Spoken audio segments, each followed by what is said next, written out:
नमस्कार। निराला कंस्ट्रक्शन के एक और नए वीडियो में आप सभी का बहुत बहुत स्वागत है। दोस्तों, आज की इस वीडियो में मैं आप लोग को कंपाउंड वॉल के बारे में बताना चाहता हूं। और ये जो कंपाउंड वॉल है, ये बिल्कुल रेडीमेड कंपाउंड वॉल आप इसे बोल सकते हो। किस तरीके से इसे बनाया जाता है, क्या इसका रेट है प्रति स्क्वायर के हिसाब से, सारा जानकारी आप लोगों को इस वीडियो में दूंगा। क्या इसका फ़ायदा है, क्या नुकसान है, उसके बारे में भी आप लोगों को बताऊंगा। सबसे पहले जान लेते हैं कि आखिर इसे किस नाम से जाना जाता है। बहुत जगह पे आपने इस तरीके से जो कंपाउंड वॉल है उसका काम किया हुआ ज़रूर देखा होगा। आपके मन में भी क्वेश्चन बहुत सारा होगा, तो सारा क्वेश्चन आपको मैं अभी दूर कर देता हूँ।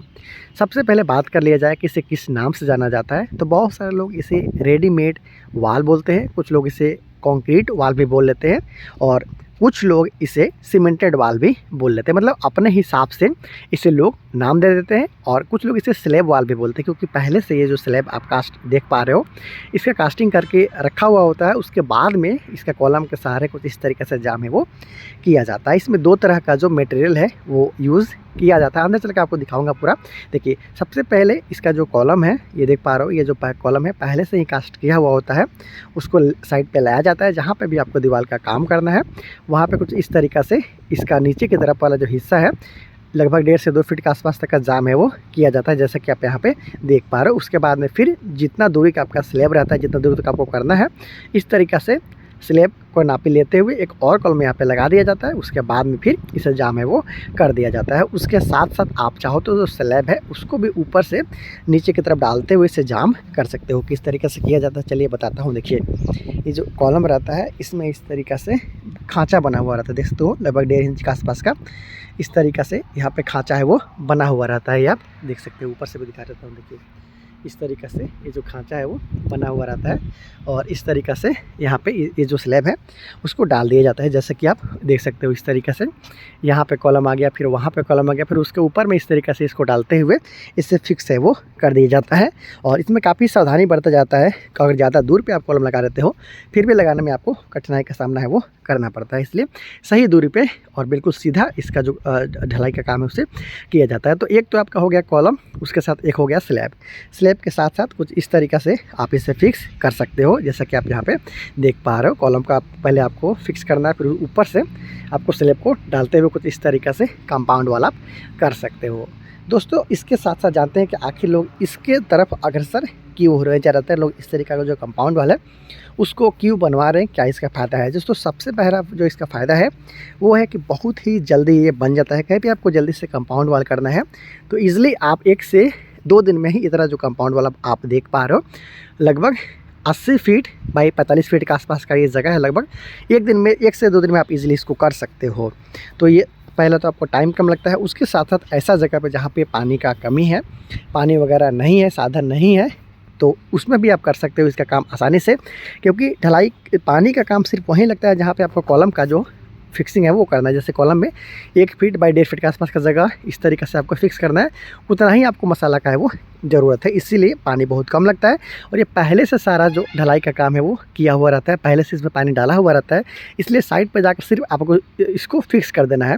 जैसे आप दीवार बनाते हो, उसमें कॉलम वगैरह लगाते हो, तो अगला दिन से उसमें पानी देना होता है, उसका क्यूरिंग करना पड़ता है, तराई करना पड़ता है। तो वो सारा जो तराई का पैसा है वो आपका यहाँ पे बच जाता है, और उतना टाइम भी आपका बच जाता है। ये देख सकते हो, बिल्कुल नीट एंड क्लीन यहाँ पे जो काम है वो किया गया है। स्लैब कुछ इस तरीके से आप चाहो तो फिक्स करवा सकते हो बहुत जल्दी, और बहुत ही जहाँ पे पानी नहीं है वहाँ पे भी आप करा सकते हो। और खासकर जो ईंट वाला दीवार कराते हो उसमें टाइम लगता है, मजदूरी चार्ज वगैरह भी ज़्यादा लगता है। अगर टोटल खर्च जोड़ेंगे तो इससे कई गुना तक वो ज़्यादा है वो पड़ जाता है। इसके साथ साथ बात कर लिया जाए और इसका क्या बेनिफिट है, तो ये रिमूवल है। दोस्तों, आपको कभी भी आप इसको रीयूज़ करना चाहिएगा। जैसे कि मान लीजिए यहाँ पे आपने इसका काम कर लिया, कुछ साल के बाद, 5 या 10 साल के बाद फिर कहीं और पे लगाना है, तो ईज़िली आप स्लैब को ऊपर से निकालते हुए फिर आप कॉलम का जो नीचे में आपने ढलाई किया हुआ है उसको निकालते हुए ईज़िली आप दूसरा जगह पर फिक्स इसको कर सकते हो। इतना आसान भी नहीं है दोस्तों। ये आप सोच रहे होंगे कि कोई भी निकाल के ले जा सकता है, तो ऐसा नहीं है। इसको ऊपर में यहाँ पे है वो फिक्स कर दिया जाता है, वो जल्दी नहीं निकलता है। जब आपको तोड़ना होगा फिर यहाँ से आपको निकालते हुए, उसके बाद फिर स्लैब को निकालते हुए आप इसको ले जा सकते हो। आने वाला दिन में यहाँ पे जो पेस्टिंग का काम है वो किया जाएगा। उसके बाद ये जो भी आप देख पा रहे हो अच्छे तरीक़े से बिल्कुल यहाँ पे इसे फिक्स है वो कर दिया जाता है। तो इस तरीक़े से कंपाउंड वाल का काम, जो रेडीमेड कंपाउंड वाल है, कंक्रीट वाल है, स्लैब वाल है, इस तरीक़े से जो यहाँ पे काम किया गया है। बहुत सारा घर में भी आपने देखा होगा जो लोग लेकर अपना ज़मीन लेकर जो कंपाउंड वाला का काम है उसको करवा कर कुछ दिन तक छोड़ना चाहते हैं, तो इसके लिए सही विकल्प है। बात किया जाए इसका नुकसान क्या है, कि आपको पता है कि सब चीज़ का कुछ ना कुछ फ़ायदा है और कुछ नुकसान है। देखिए दोस्तों, जहाँ पे बिल्कुल बराबर ज़मीन है वहाँ पे आप इजीली इसका काम है वो कर सकते हो। जहाँ पे ऊपर और नीचे ज़मीन है वहाँ पे आपको इससे करने से बचना चाहिए, क्योंकि वैसा जगह में दोस्तों जो आप नीचे में जाम करते हो वो कई बार होता है कि उखड़ जाता है।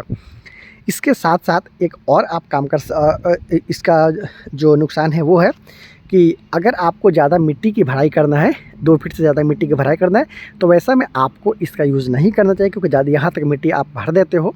फिर दोस्तों जब मिट्टी का फोर्स लगता है तो बाहर की तरफ ढकेलता है, तो फिर ये दीवार है वो टूट जाता है। तो सिर्फ आप कंपाउंड वाल इस तरीके से करते हुए कुछ दिन आपको छोड़ना है, या फिर समतल ज़मीन है, बराबर ज़मीन है, वहाँ कोई तरह का दिक्कत नहीं है, आप इजीली इस तरीके से काम करवा सकते हो। अब जान लेते हैं रेट के बारे में कि इसका रेट क्या है। दोस्तों इसको स्क्वायर फीट के हिसाब से बनाया जाता है। ज़मीन की का जो जगह है या फिर जो भी आपका एरिया है उससे से कोई लेना देना नहीं रहता है, सिर्फ दीवार का नाप है वो किया जाता है। जैसे मान लीजिए आपको इतना दूर में कंपाउंड वाल करना है, इतना दूर में कंपाउंड वाल करना है। एग्जांपल के तौर पे आपको बता रहा हूँ। जैसे मान लीजिए 80 रुपये स्क्वायर फीट के हिसाब से अभी रेट है वो चल रहा है, जिसमें कॉलम के साथ साथ आपको स्लैब भी मिलेगा और लगाने का चार्ज भी इसमें इंक्लूडेड है, इसमें कुछ में एक्स्ट्रा आपको नहीं देना है। तो यहाँ से मान लीजिए 10 फीट का हो गया और ये आपका 1 फीट का हो गया, तो मतलब ये 10 फीट लंबाई हो गया और 1 फीट इसका ऊंचाई हो गया, मतलब ये 10 स्क्वायर फीट हो गया। इस तरीके से आपको 60 स्क्वायर फीट यहाँ तक करेंगे तो हो जाएगा, क्योंकि 6 फीट ऊंचाई है और 10 फीट ये है, तो आपको 60 फीट हो गया। और 80 रुपये प्रति स्क्वायर फीट के हिसाब से यहाँ पे लगाया जाता है। तो अगर आप इसको निकालते हो तो आपका हो जाता है लगभग 5000 के आसपास में रुपया यहाँ पे हो जाता है। तो ये देख सकते हो इस तरीके से काम है वो यहाँ पे किया जा रहा है। इसके निकालना भी बहुत ही आसान रहता है। देखिए किस तरीके से निकाला जाता है। जैसे मान लीजिए यहाँ पे आपका जो लंबाई है उसको आपको ले लेना है, कितना ऊंचा करना है उसको गुना कर देना है, उसके बाद फिर उसको 80 रुपये से गुना कर देना है। फिर ये जो पूरा दीवार यहाँ से लेकर वहाँ तक किया गया है उसका रेट आपका निकल जाएगा। इसी तरीके से फिर वहाँ से लेकर वहाँ तक जो लंबाई है उसको नापना है आपको, फिर उसको गुना करना है ऊंचाई से, फिर उसको 80 से गुना कर देना है। आपको पता चल जाएगा कि इतना दूर का जो दीवार है पीछे वाला दीवार उतना करने में कितना का खर्च आएगा। तो इस तरीके से आप इजीली निकाल सकते हो, जो भी आपका ज़मीन का लंबाई और चौड़ाई है उसके हिसाब से आप इस तरीके से निकाल सकते हो। तो इसी तरीके का और भी बहुत सारा वीडियो आप इस चैनल पे देखते रहिएगा और सपोर्ट करते रहिएगा। आप लोग से बहुत ज़्यादा सपोर्ट मिलता है और इसी तरीके से मैं भी आप लोग के लिए नया नया वीडियो लाता रहूँगा, बताता रहूँगा। मुझे जो भी लगता है कि आप लोग को बताना चाहिए, दिखाना चाहिए, उस तरीक़ा का वीडियो मैं आप लोग के लिए लाता हूँ, बताता हूँ, दिखाता हूँ, ताकि आप लोग को किसी भी तरह का दिक्कत का सामना नहीं करना पड़े। चाहे आप घर बना रहे हो, कंपाउंड वाल बना रहे हो, आप लोग को हर तरह से मैं मदद करने का कोशिश करता हूँ। आप लोग से रिक्वेस्ट है कि आप लोग भी चैनल को सब्सक्राइब ज़रूर कर लीजिएगा। तो बहुत जल्द मिलते हैं अगले वीडियो में, तब तक लेन देन प्रभात और पूरी टीम को दीजिए इजाज़त। नमस्कार।